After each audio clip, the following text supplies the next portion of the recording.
Hello అండి. నా పేరు doctor Rajasekhar Marla, consultant plastic and cosmetic surgeon. రెగ్యులర్‌గా అందరూ అడిగే డౌట్ ఏంటంటే యాక్ని, పింపుల్స్, మొటిమలు ఇది ఎలా కంట్రోల్ చేసుకోవాలి? ఎలా రాకుండా ఉండాలి? వస్తే ఎలా తగ్గించుకోవాలి అని. యాక్ని అనేది ఏంటంటే మనకి డిఫరెంట్ కాజెస్ ఉంటాయి. ఎందుకు వస్తుంది అనేది. కొంతమందికేమో యంగ్ ఏజ్‌లో హార్మోనల్ ఫ్లక్చుయేషన్స్ వల్ల వచ్చే పింపుల్స్ కొన్నుంటాయి. అది కాకుండా ఇన్ఫెక్షన్స్ వల్ల వచ్చే పింపుల్స్ అంటే ఫేస్ మీద ఇన్ఫెక్షన్స్ ఉండి స్వెట్ గ్లాండ్స్ బ్లాక్ అయిపోవటం వల్ల వచ్చే పింపుల్స్ కొన్ని ఉంటాయి.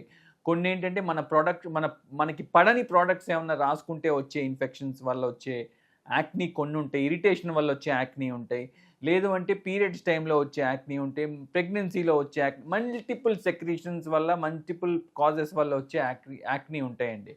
సో మనం ఇది మీకు బెస్ట్ ఏంటి అంటే ఇది ఏ టైప్ ఆఫ్ యాక్ని, ఇది ఎందుకు వస్తుంది, దీనికి మనం ఏం చేయాలి అనేది మీకు దగ్గరలో ఉన్న ప్లాస్టిక్ సర్జన్ కానీ డర్మటాలజిస్ట్ని కానీ అడిగితే వాళ్ళు మీ స్కిన్ని ఎగ్జామిన్ చేసి మీది ఆయిలీ స్కిన్నా, డ్రై స్కిన్నా, లేదు అంటే కనుక నార్మల్ స్కిన్నా, అసలు మీకు యాక్ని ఎందుకు వస్తుంది, ఏ టైంలో వస్తుంది, ఏదైనా ప్రోడక్ట్స్ వాడటం వల్ల వస్తుందా, లేదు అంటే ఎక్సెస్ ఆయిల్ సెక్రీషన్ వల్ల వస్తుందా, లేదంటే మీరు అడాలసెంట్ ఏజ్లో ఉండటం వల్ల వస్తుందా, ఈ యాక్ని ఎలా ఉంది, నాడ్యూల్స్ లాగా ఉందా, లేదంటే పస్ ఫామ్ అయ్యే సిస్ట్ లాగా ఉందా, లేదు అంటే పెద్దగా యాబ్సెస్ లాగా పెద్ద పెద్ద యాక్ని వస్తుందా, అన్నిటిని బట్టి మనం ఏంటి అనేది దాని ట్రీట్మెంట్ ఏంటి అనేది డిసైడ్ అవుతామండి. నెక్స్ట్ యాక్ని వస్తే ఏం చేయాలి?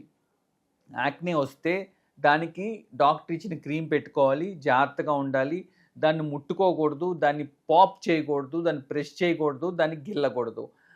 మోస్ట్ కామన్‌గా ఈ రోజుల్లో జరిగే మిస్టేక్స్ ఏంటంటే ఇన్‌స్టాగ్రామ్‌లో, యూట్యూబుల్లో షార్ట్ వీడియోస్ చూసి డీఐవై హ్యాక్స్ అంటే డూ ఇట్ యువర్ సెల్ఫ్.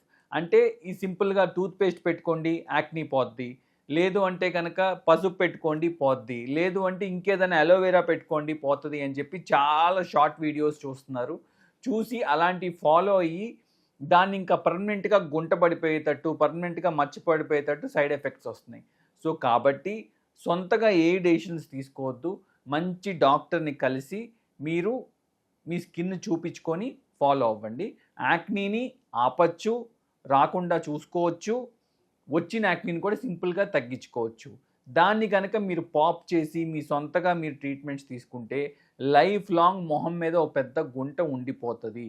తర్వాత దానికోసం మళ్ళీ వేరే ట్రీట్మెంట్స్ తీసుకోవాల్సొస్తది. Thank you.